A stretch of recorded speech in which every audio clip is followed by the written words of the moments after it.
Сәлеметсіңдер ме, балалар? Қазақ тілі сабағына қош келдіңдер. Балалар, суретте не бейнеленген? Сиыр, жылқы, ешкі, қой, түйе.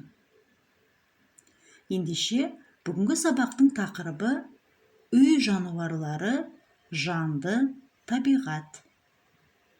Сабақтың мақсаты берілген тақырыпқа қатысты сөздерді табу және сөйлеу барысында қолдану. Бүгінгі сабақтың жаңа сөздерімен танысайық. Қора, қора, қой, қой, сиыр, сиыр, жылқы, жылқы, ешкі, ешкі, түйе, түйе, мал, мал.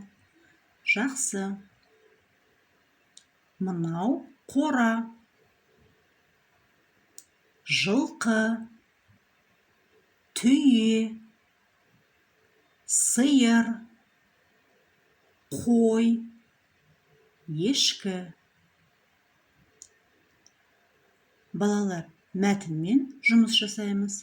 Бірінші тапсырма: мәтінді оқып, сұрақтарға жауап беріңдер.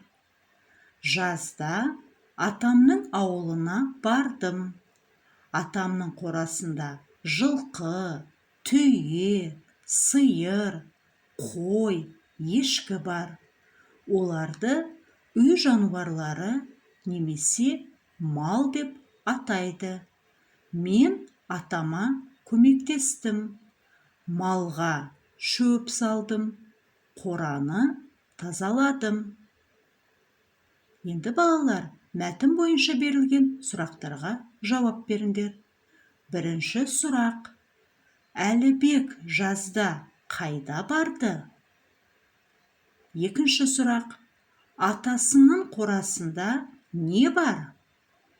Үшінші сұрақ: үй жануарларын тағы қалай атайды? Төртінші сұрақ: Әлібек атасына қалай көмектесті? Бесінші сұрақ: үй жануарлары қандай табиғатқа жатады?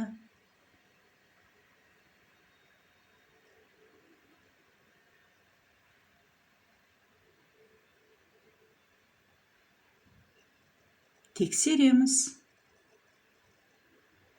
Әлібек жазда атасының ауылына барды. Қорада жылқы, түйе, сиыр, қой, ешкі бар. Үй жануарларын мал деп атайды. Әлібек малға шөп салды, қораны тазалады. Үй жануарлары жанды табиғатқа жатады. Жарайсыңдар балалар, дұрыс жауап бердіңдер. Келесі тапсырма: суретті сөзге айналдырып айт. Әлібектің атасы ауылда тұрады. Атасының қорасы бар. Қорада жылқы, түйе, сиыр, қой, ешкі бар. Естеріңде сақтаңдар. Үй жануарларына жылқы, түйе, сиыр, қой, ешкі жатады.